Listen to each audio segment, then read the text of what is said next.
Ce sont les colons qui ont apporté le christianisme en Afrique. C'est la raison pour laquelle nous devons retourner à nos sources.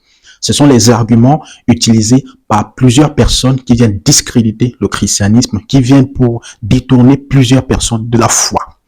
Mais je tiens à rappeler à toutes ces personnes que depuis 1960, la quasi-totalité des pays africains sont indépendants. Nous sommes indépendants, nous sommes souverains et nous sommes libres de choisir ce que nous voulons. Ça, c'est ce qui a été décidé depuis les années 60. Depuis ces années-là, personne n'a été imposé à croire au christianisme, n'a été torturé pour croire au christianisme. Personne. Chacun est venu de son propre vouloir. D'où vient maintenant le fait de vouloir retourner aux sources? Je tiens à rappeler à toutes ces personnes qu'aujourd'hui, si nous parlons des rassemblements religieux ou des personnes qui croient en Christ, qui ont accepté Jésus, ces personnes sont venues de leur propre gré. Ces personnes ont accepté parce qu'elles ont été convaincues par la puissance de Dieu. C'est justement parce qu'elles fuient les traditions, elles fuient les pratiques qui se passent à l'intérieur des villages, à l'intérieur de tout ce qu'on appelle les sources aujourd'hui. C'est pourquoi elles viennent en Christ. Parce qu'elles sont poursuivies par les malédictions, poursuivies par les sorciers, poursuivies par des choses qu'on ne peut même pas expliquer ici. C'est pourquoi ces personnes viennent en Christ. Il n'est pas question d'imposition ou bien d'obliger quelqu'un. Ces personnes sont là parce qu'elles ont expérimenté quelque chose de la part de Jésus-Christ. Si vous voulez vous référer aux rassemblements, aux assemblées, il n'y a aucune organisation humaine là où vous n'allez pas trouver des dérives ou bien des choses qui ne sont pas correctes. Mais en ce qui concerne le christianisme, laissez ceux-là qui sont chrétiens, qui croient aux saintes écritures, qui croient en la Bible, venir dénoncer, venir renverser ou bien recadrer les personnes qui se mettent sur le mauvais chemin. Ce n'est pas à vous.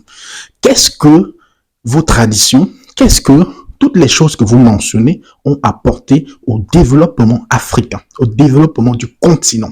Nous avons nos pays qui sont en plein sous-développement. Nous sommes remplis de corruption, remplis de plein de problèmes.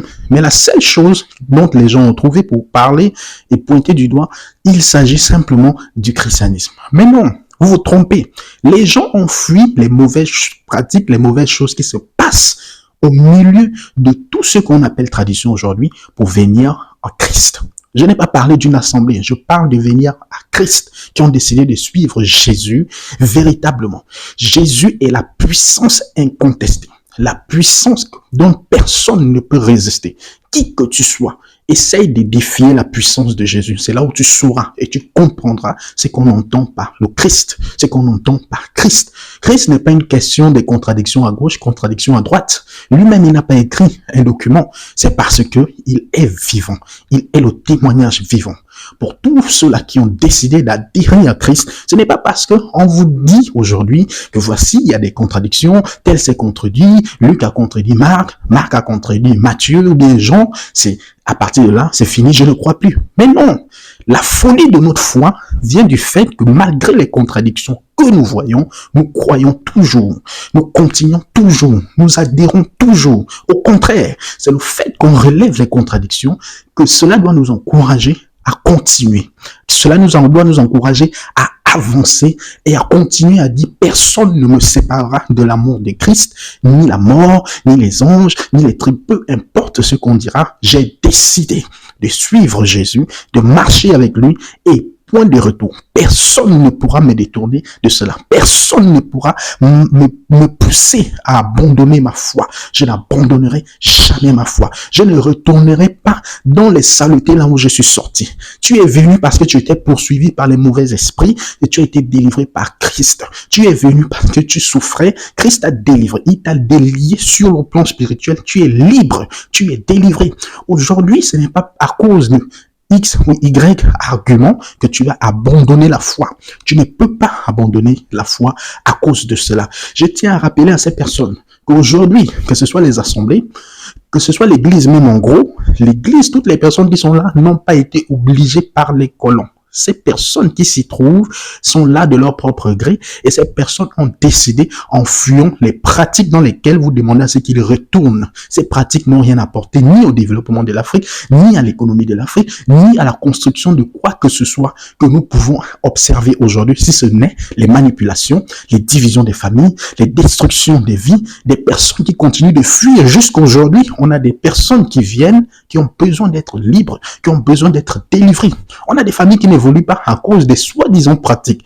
Dans les jours à venir, j'aborderai, en ce qui concerne même les noms, les sources dont il est question, on abordera ces sources. Vous comprendrez certaines choses. Il y a des gens qui portent des noms et leur vie correspond au nom qu'ils portent. Essaye d'examiner le nom que tu as, tu te rendras compte que la vie que tu mènes, c'est exactement le nom que tu portes. Parce que ça, là, c'est aussi retour aux sources. Christ n'est pas venu détruire l'Afrique, il est venu construire l'Afrique. Oui, les colons sont venus, ils ont imposé à leur niveau le christianisme, mais depuis les années 60 que nous sommes libres, nous sommes indépendants, personne n'a été obligé à croire. Nous tous, toute la génération qui a été dont on a imposé cela ne vit plus. Nous qui vivons, nous qui sommes là, on a accepté de notre propre gré, on a décidé, on n'a pas été obligé.